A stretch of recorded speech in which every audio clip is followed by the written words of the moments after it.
I am mattlee. I am a musician. I'm the founder of Tortoise. I'm from New Orleans, Louisiana. Um, Started playing drums when I was 8 years old. Been a musician my whole life. Um, Picked up a few other instruments, piano, guitar. Started doing some sound engineering for friends who were rappers. Got into music production. Kind of all of that in high school. I ended up going to college for music industry studies. And there I got into more sound engineering, specifically live sound engineering. And I did that for a few years after school and a few years during school, just doing live sound engineering for concerts, speaking events, stuff like that.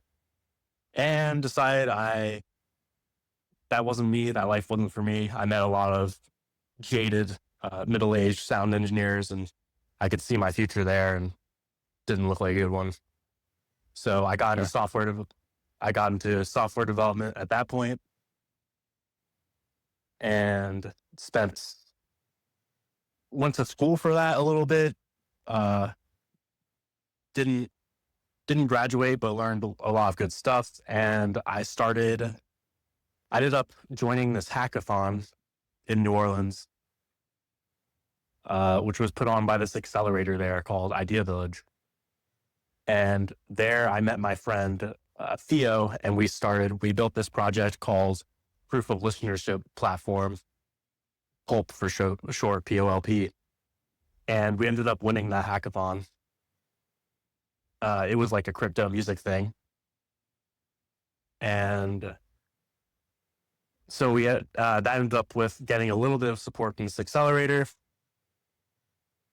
And we worked on that for like a year, but it didn't really end up going anywhere.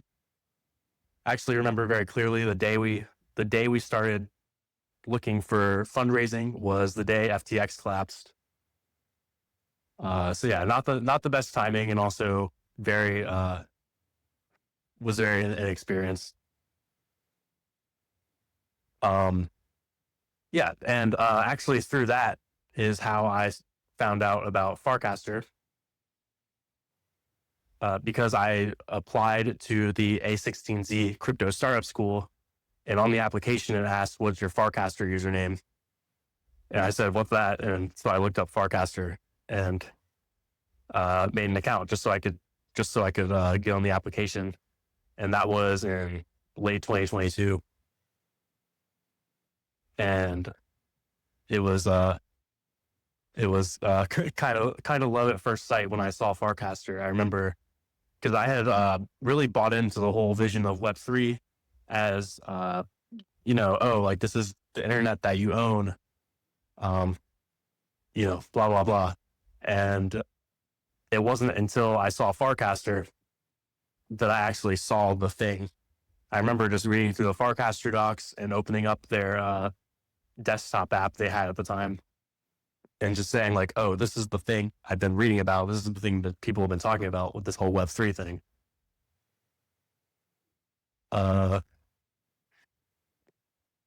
And yeah, I guess, so the Pulp thing didn't really work out. I worked for a few other startups for a little bit as a software developer. And then I guess about 3 weeks ago, I launched Tortoise, which is in its current form, it's a music mini app on Farcaster.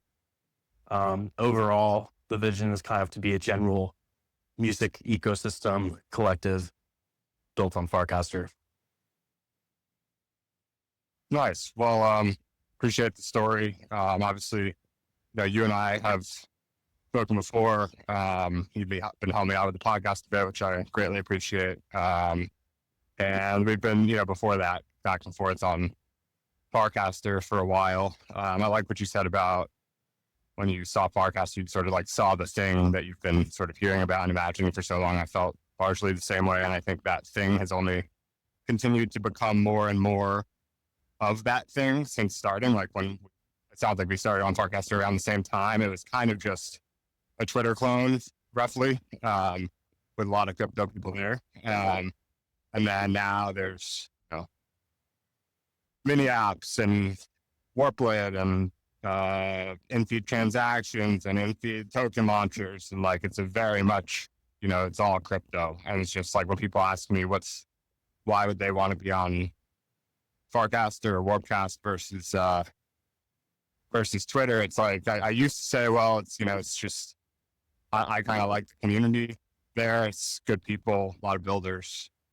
You can get more sort of like civil interactions in replies than Twitter, which is either like low quality stuff or dunking, most of the time. You can actually like sort of ask a question and get like sort of interesting responses. So it was the people that I thought set it apart originally, and still do in a lot of ways, but the actual capabilities of the platform or, the network at large, have really developed over the last couple of years, and I think will continue to do so.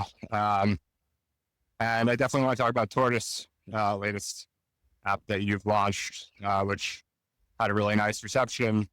And I think we could certainly use one or more music apps on Farcaster, and just in general, music apps and podcasting apps both like leave a lot to be desired for me personally. Like Apple Podcasts and Spotify both are pretty brutal.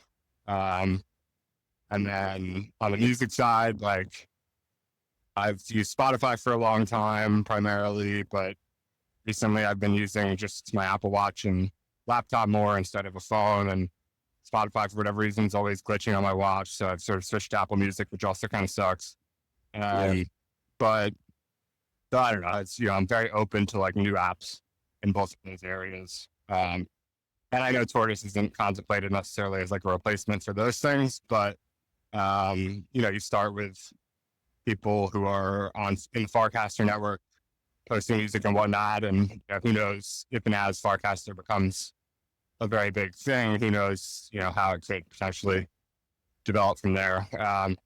But one question that came to me like sort of towards the beginning part of your story actually was, do you remember what your first, like, do you remember some of your earliest memories in regards to music? Because like obviously music has played a huge part in your life, like even when after childhood and high school and studying and your first jobs, you were, sort of disillusioned by the people in those jobs to realize you want to try something else and go to software engineering.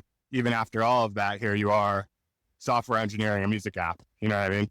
So it's like, obviously it's a big piece of your life. And I'm curious if you have any recollection of sort of like some of the earliest moments where you really started to get into it. Yeah, the earliest memory I think I have, well,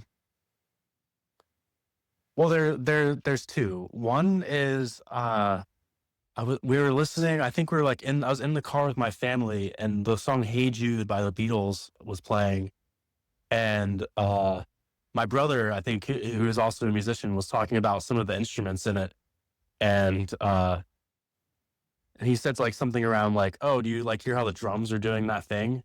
And I just said no, like I couldn't like set apart the like individual instruments in the sound. All I heard was like just like how old are you at this time, and how old's your brother?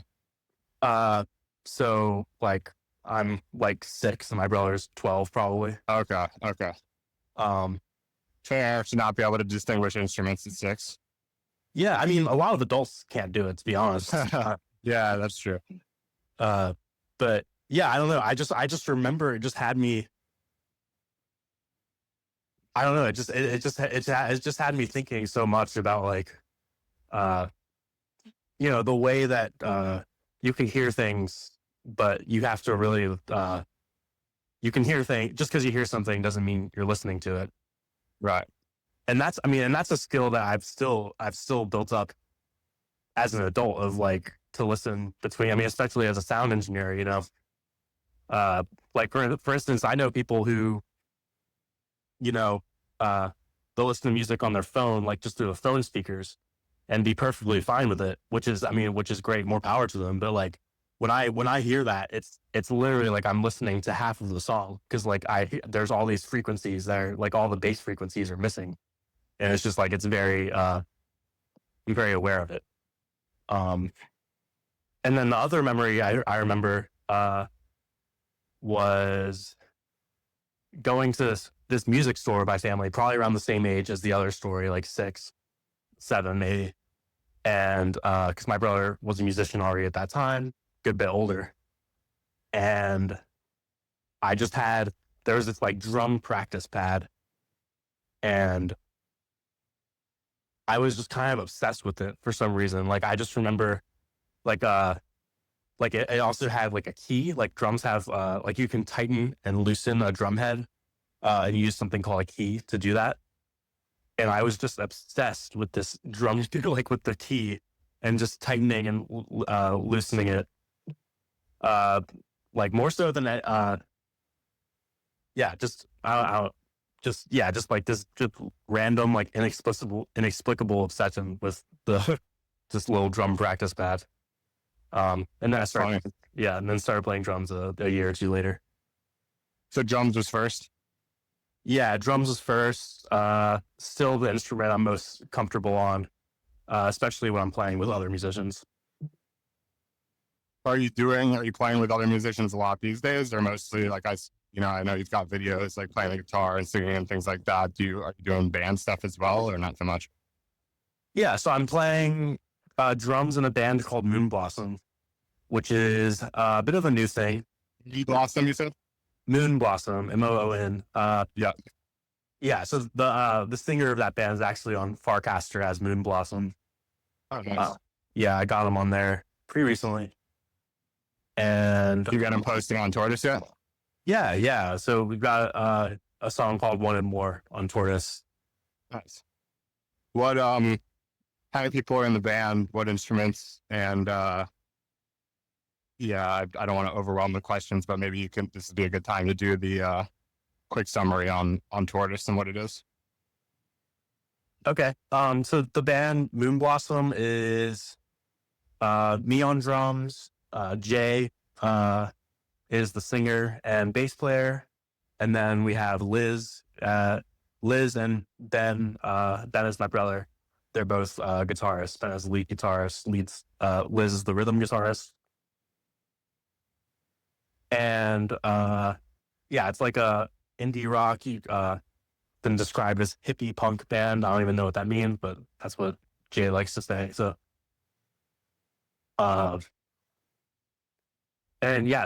what Tortoise is just, it is basically the best way to think about it is probably it's the best way to share music on Farcaster. You can music of your own as opposed to or other people on Farcaster as opposed to mainstream artists. Right. So it's music on your own. So it's more like Bandcamp than Spotify or something like that. So yeah, you can share your own music. The way maybe an easy way to think about it is like a cross between Bandcamp and Twitter, or Bandcamp and Facebook or whatever. So it's because I think a big aspect of what these music platforms are missing is something social. And as a musician, that's like, it's actually kind of a big struggle of the way to get your music, the way to get people to listen to your music is through social platforms. The main ones are Instagram and TikTok, and those aren't music platforms. So yeah, the bridge from those social platforms to the actual music player is like really, really weak, basically. Exactly. And the format is also different. It's not audio. So right. Basically, if you're a musician and you don't have skills, if you're not making really good short form video content and you're a musician, you're not going to be successful on a large scale, almost universally at this point. Yeah. That's the same for podcasts. Yeah, that makes sense. Yeah. And which is a shame, because I think any musician any podcaster, your, you know, your thing that you're trying to be great at is the long form thing, the podcast or the song or even, you know, the album as a whole. And yet your, you know, arena for competition is being judged upon TikToks and clips, basically. Like it's your clipping skill or your TikTok skill that's actually determining success to some degree. Yeah. Yeah. And it's, you know, and you know, that's always been the case through, you know, I'm thinking about the famous story between, when the, like, JFK versus Richard Nixon election, when JFK was the one who figured out how to present himself. Yeah, exactly. And, Yeah. So, I mean, it is an issue of, like, it is you know, an issue that's never going to go away. If you have to adapt to the formats people want to consume. But yeah, I mean, I just know I'm a musician. I wish I could just make music, and I don't like having to do other things to promote it. Another really important aspect of what's happening with music is that it's probably been damaged by the internet more than any other industry as far as recorded music. Why is that?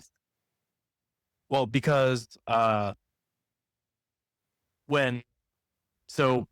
basically the 90s is kind of considered the heyday of recorded music. People like bands were being getting like hundreds of thousands of dollars with no fan base just to get signed and just to see, because there was all this profit from CD sales. And you know, and going back, you know, decades before that, the recorded music industry was this big giant industry that people were making a bunch of money from. And when music became digital, you had Napster, you had file sharing, and basically what happened was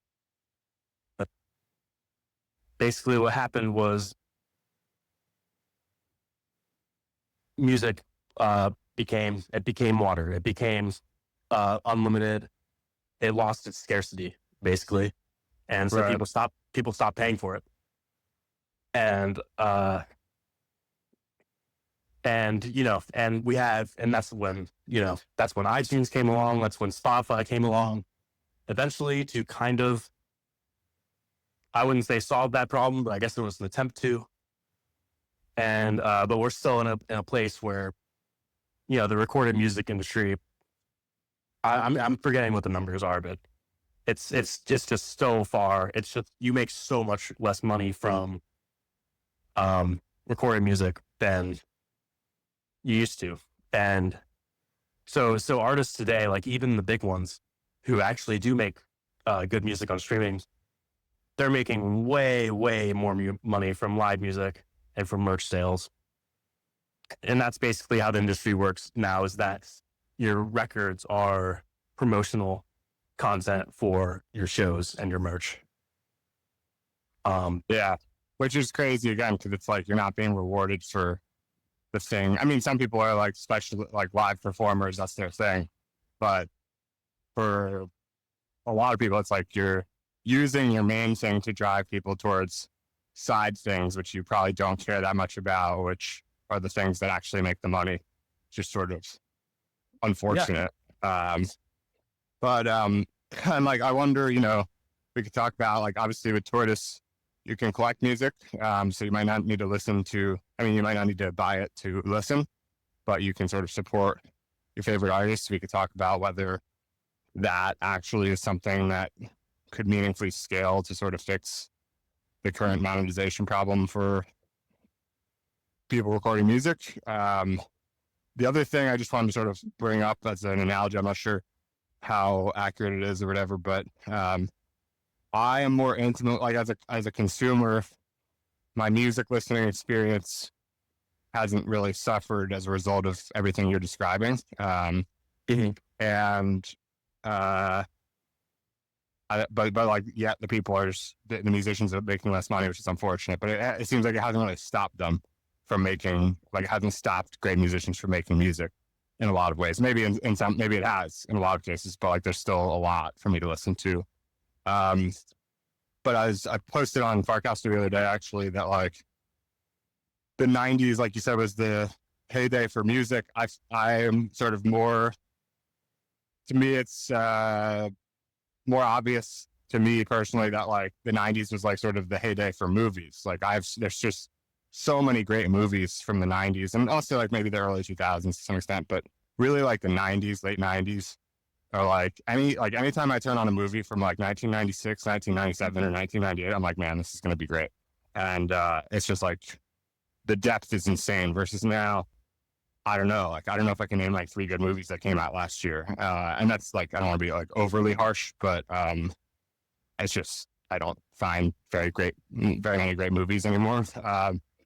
And Six actually responded on Farcaster that like Matt Damon had this thing that he said about it and like send a link to his explanation of why movies aren't what they used to be. It was like the industry relied on DVD sales as like a second burst of monetization post the theater release. And between the two of those, you had a lot of flexibility to make like more niche movies that don't necessarily need to apply or be interesting to everyone.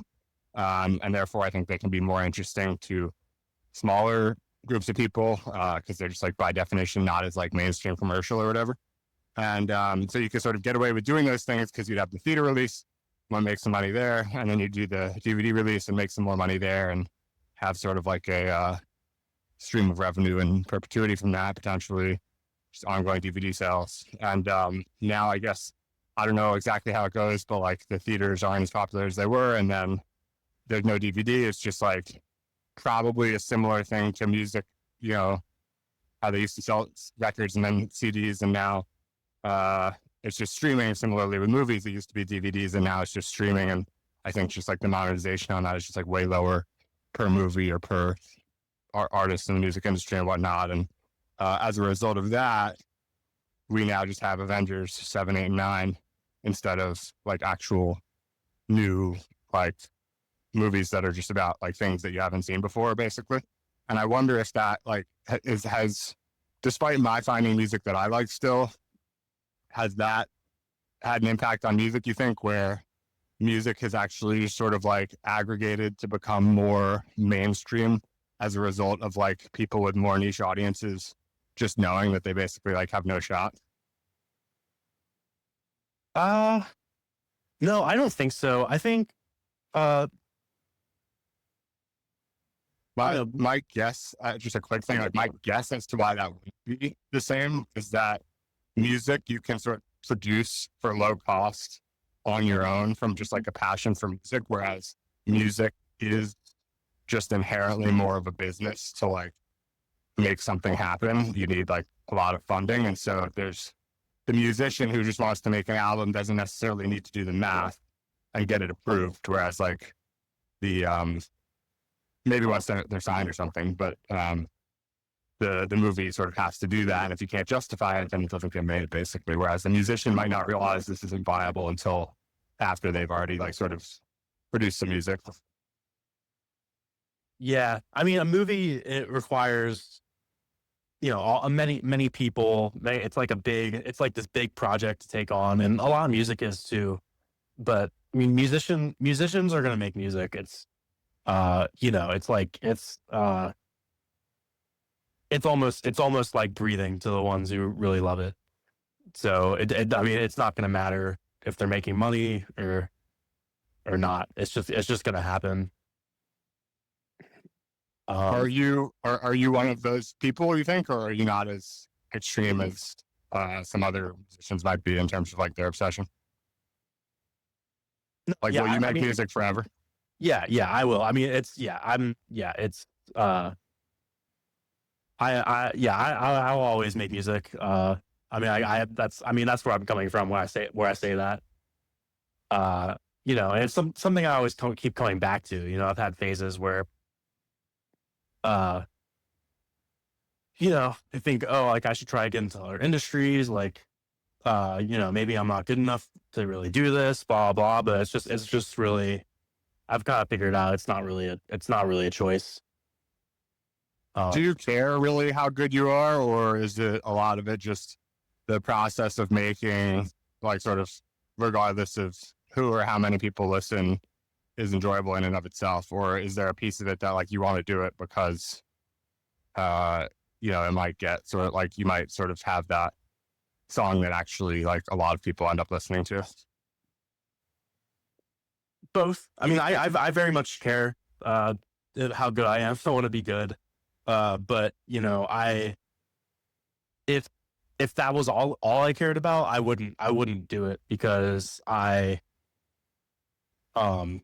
Too hard. I mean, too hard and too like vulnerable. I mean, singing is like a kind of a good example because it's a kind of a vulnerable thing, and it's something that um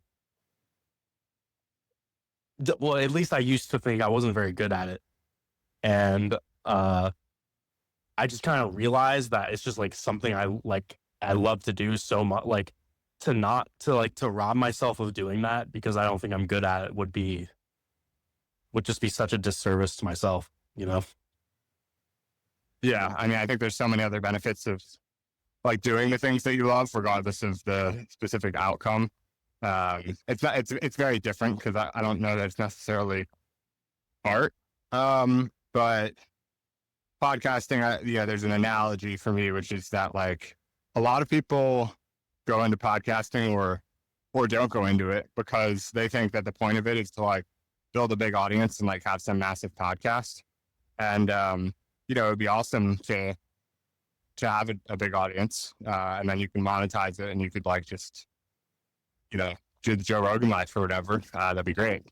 But to go into it with that being the main thing, or to not go into it because you don't think you have a chance at that, I think like keeps a lot of people who would otherwise enjoy the activity of podcasting and sort of like the fruits of it, other than that one single outcome that's possible, like it keeps them from doing it. And then similarly for me, like if I was only doing it for that, I would have stopped a long time ago, because it's just like, I'm looking at my audience numbers over years and like they haven't really compounded. And it's like, well, what am I doing here? So it's Right. because I enjoy every other piece of the process and the activity in and of itself that podcasting isn't like breathing for me. I'm not as obsessed with it or passionate about it. I just really enjoy it.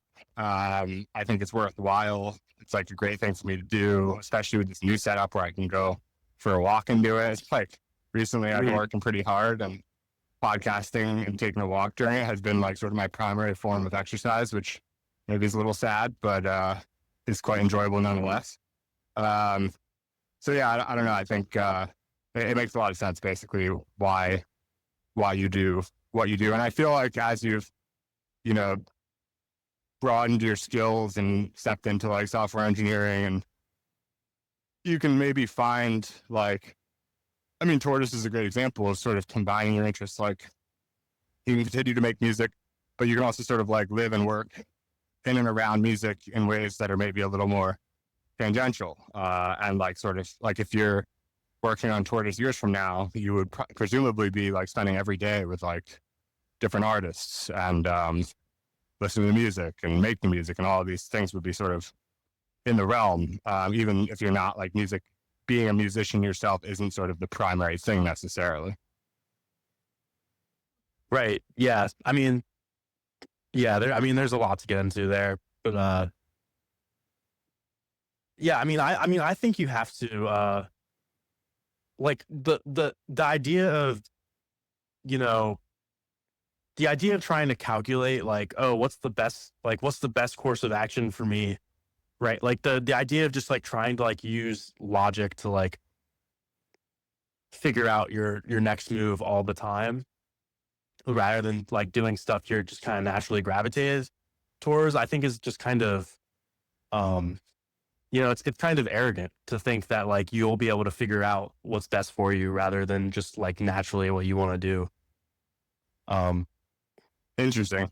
I agree with you completely. But I've never actually thought of it as being arrogant, which is a very interesting comment. And I guess what you mean is like to think that your logic can sort of like, your like intuition or something.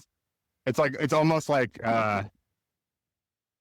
arrogant, like not as a whole, but on the part of your like logical mind in a way, because the other part is still you, right? Like you're still navigating life according to your interests or what you're attracted towards doing. It's like, it's still you following something like sort of internal in a way. But the other version, the version that you're saying you don't think is a good idea, which I agree with you, is like trying to be super prescriptive as to like assuming you can predict the future and the outcome of things and try to be overly logical about it. You know what I mean? Yeah. Yeah. I mean, I don't know who said this, but it's something I think about a lot. It's like when you talk to yourself in your head, there's a voice who's talking and then there's a voice who's listening. Yeah. And, the voice who's listening, in my opinion, I don't know, I guess everybody's different. For me, the voice who's listening is, what I try to follow. And I think that's like, who's really yourself. And, Right.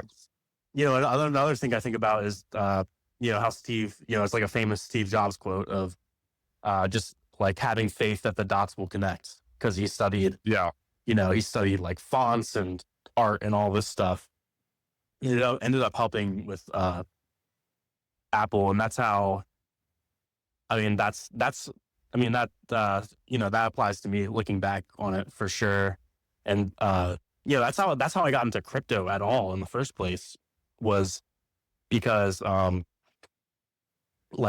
I studied the music industry and I went to college for it, we talked about all the time how the digitization of music just wrecks the industry. And, and I remember listening to, like, before the NFT, it was a few months before like Bored Apes and like the NFT thing really took off. I was listening to an interview with Vitalik, and, I'm not sure, but when your interview with Vitalik was on your other podcast, but it might have been, it honestly could have been that one. That'd be funny. It was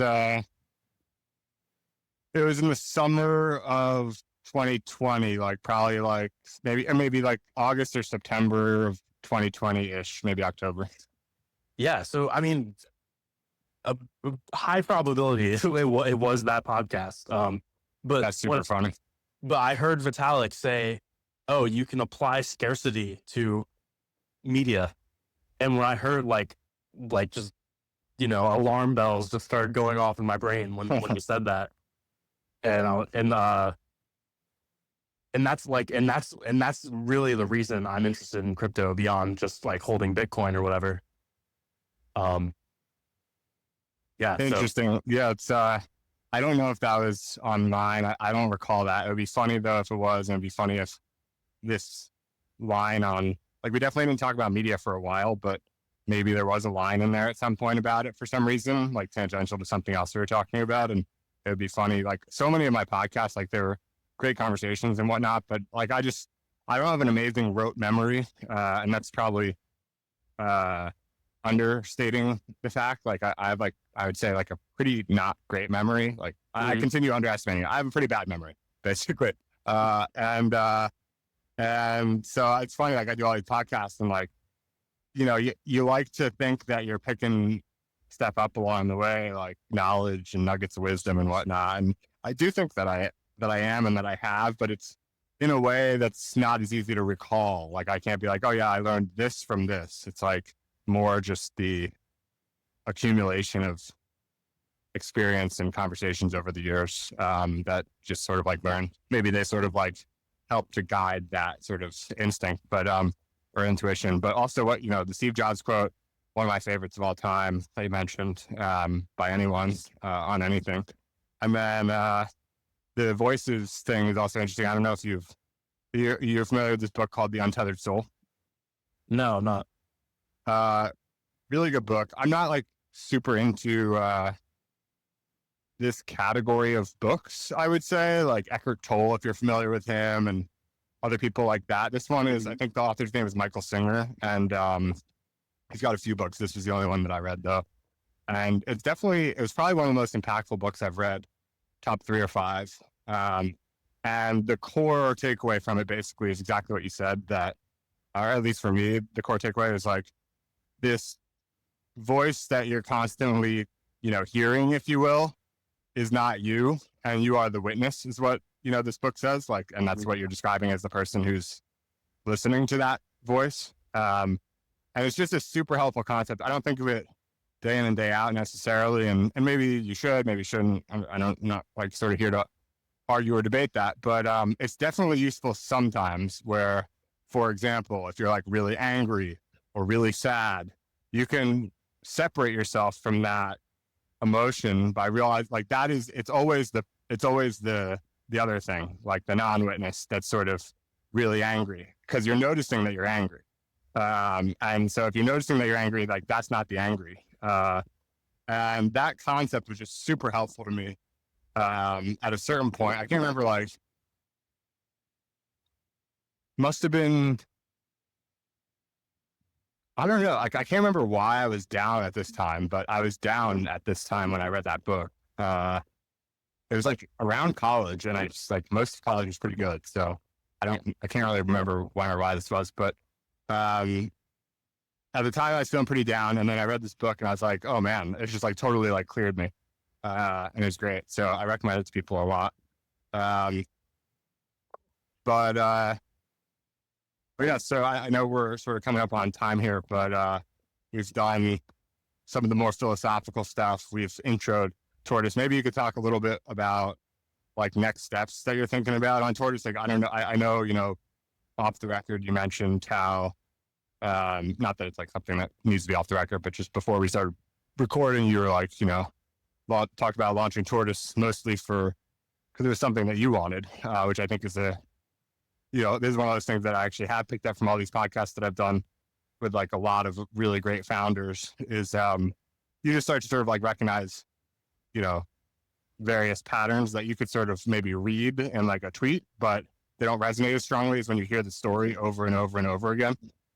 People always start these, not always, but very more common than anything else. The start of a great startup is like unintentional, and they just sort of fall into it. And a lot of times it's just doing something that they wanted to do, or making something that they wanted to see in the world for themselves. And it sounds like that's very much how Tortoise got started. But now that you've put it out into the world and a lot of people liked it, do you have, are you planning to work a lot on this moving forward to develop certain pieces of it, or what's like sort of the next steps in your mind? Or it's also fair to say like you don't really know? Yeah. So, all that you said is true. I made it for myself. And yeah, I mean, that was cool. I mean, it was just cool. Like the day I launched it, I also released a song with it. And, yeah, I don't know. I like releasing a song, like releasing an app along with my song, and the song is on the app as promotion for the song is one of the funnest creative things I've ever done. Yeah, I was listening. This is Veins, right? Yeah, that's right. And yeah. What's the it's a good song. I liked it. Is what's the difference? Like what's the name? Hug Hassle. That's the artist name on it. That's your musician name? Because I know it was your handle for a brief while. Yeah. A while might be a strong word. A brief moment. Yeah. I was experimenting with some other handles, and is it Hug Hassle or the other thing? Yeah. But a lot of people, because when it was my handle, it was just one word. So most people thought I said Hugh Asshole. And but yeah, it's that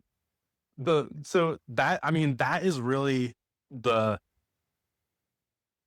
just goes along with, like, I know we already talked about like some philosophical things, but that's really just kind of the theme of my life recently. And that's kind of one example, because I was basically like probably 2 years ago at this point, I was just journaling and I wrote the term huge hassle, and I just accidentally wrote hug hassle, Hmm. and I couldn't, I just, for some reason, I just couldn't stop thinking about it. And, like, I just thought about it all the time for a year. Hmm. And basically, like, it's weird because like, consciously, I'm not like super crazy about it as a name. Although I do like it, but it's just, the way I think about it is that, like, subconsciously, I made it like turn this negative thing into a positive thing.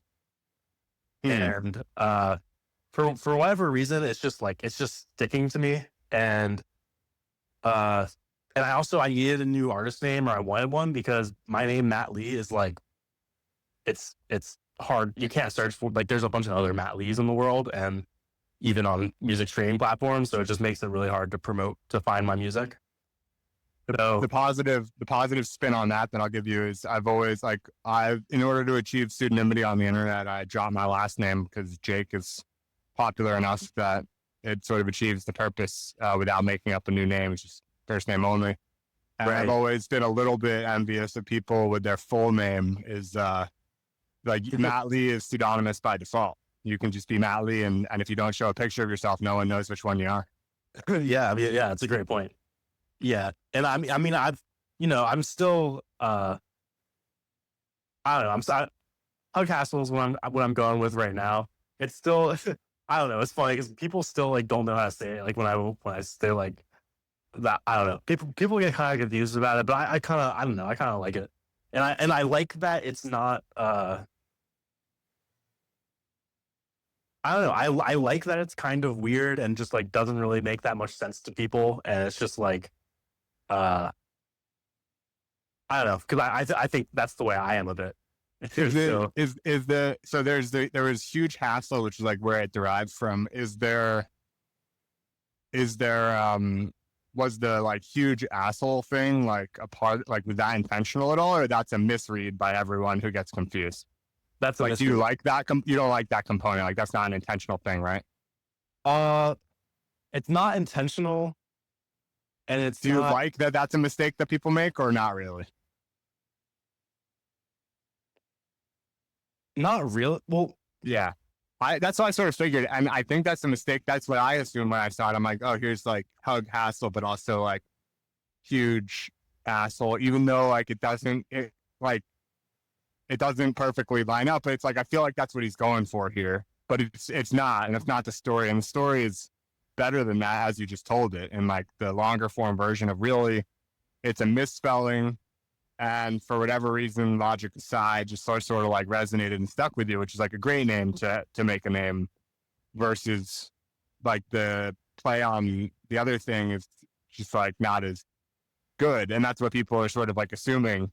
And so I wonder if like you could have like well, I don't know, this might actually make it even worse, but I was wondering if like you could have the name, but then like your like one of your sublines is like not an asshole or something, and it's like, but then people might really think that it's a play on that word. Like, I don't know.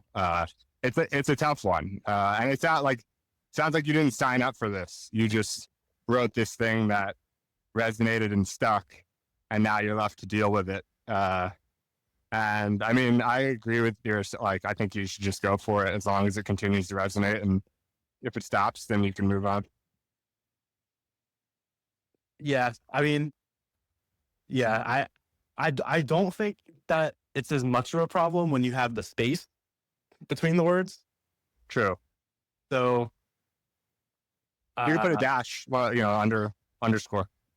yeah, yeah. That's a good idea. Yeah. So, yeah. Problem Maybe solved. that's well. Yeah. There you go. Um, yeah. All right, I want credits one day when you're on tour, and you stuck with the name that you know. Uh, when the story is told in 20 years, you were just about to abandon the name, and then I recommended an underscore, and it was locked in forever thereafter. Okay. Okay. I'll give you the credits. All right, cool.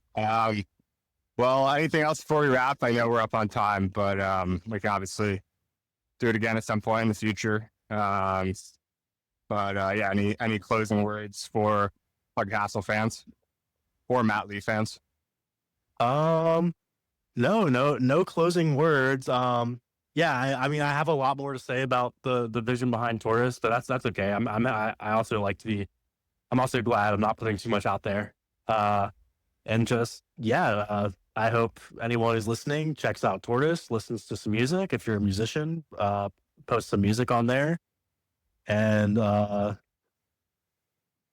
yeah, that's it. Awesome. Well, great conversation as usual, and we'll talk to you soon. Hug.